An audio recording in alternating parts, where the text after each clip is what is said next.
Johnny Carson sat behind his desk for 30 years, a man so composed he seemed part of the furniture, but every so often, the doors to the studio would swing open and admit someone who refused to play by the rules of polite late-night chatter. The history of the show, as documented by Prestige Buzz, is stained with moments where the laughter turned into a cold, nervous sweat.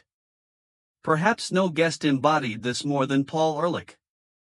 When Carson invited the Stanford professor on to discuss population collapse, he wasn't looking for a typical Hollywood anecdote, he was inviting a lightning rod. The backlash was so severe that the Tonight Show office turned into a high-security bunker.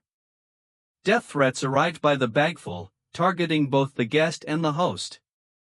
On one particular evening, the air in the studio was thick with dread as 30 New York police officers stood in the shadows of the rafters. Carson had to walk into the green room and tell Ehrlich to his face that someone had just called an incredible threat on their lives. Instead of canceling, Carson walked out, looked into the camera, and joked that he was dying anyway so the assassin should just get on with it. The audience roared, never realizing they were sitting in a room that might become a crime scene. As the years went on, the unhinged nature of the show shifted from physical danger to surrealist performance. Tiny Tim was the ultimate outlier, a tall, ghostly figure who carried a ukulele in a shopping bag and sang in a piercing falsetto. He didn't fit into the 1960s, or any other decade for that matter. Yet, his sincerity was so absolute that it captivated the nation. When he married Miss Vicky on live television in 1969, the studio was transformed into a floral wonderland of thousands of Dutch tulips. Over 45 million people watched a man who would spend his life digging through the sheet music of the 1800s find a moment of mainstream bliss.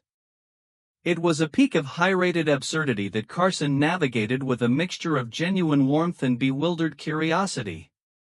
But where Tiny Tim was sincere, Andy Kaufman was a master of the con. Kaufman famously walked onto the stage and bombed so poorly that the silence was painful. He played a timid immigrant who couldn't tell a joke to save his life, dragging the energy of the room into the dirt, only to suddenly pivot into the most explosive, flawless Elvis Presley impersonation the world had ever seen. He proved that to Carson, the only thing better than a good guest was a guest who could make the audience doubt reality itself.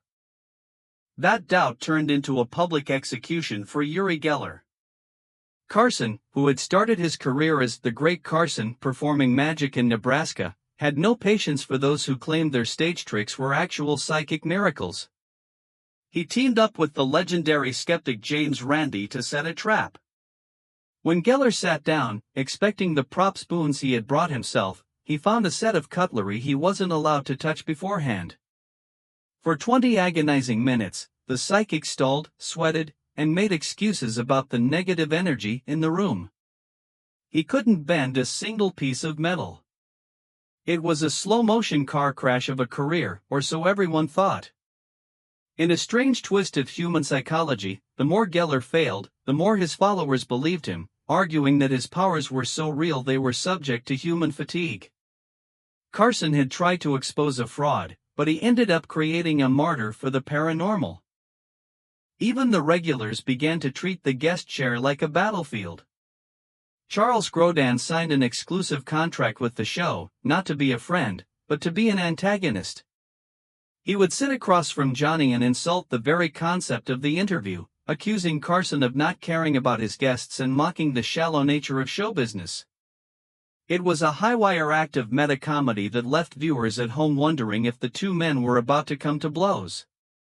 Meanwhile, Albert Brooks would use his segments to perform anti-comedy, like his routine as a ventriloquist who was so bad he would move his own lips while drinking water. These men weren't there to promote a movie, they were there to challenge the medium of television.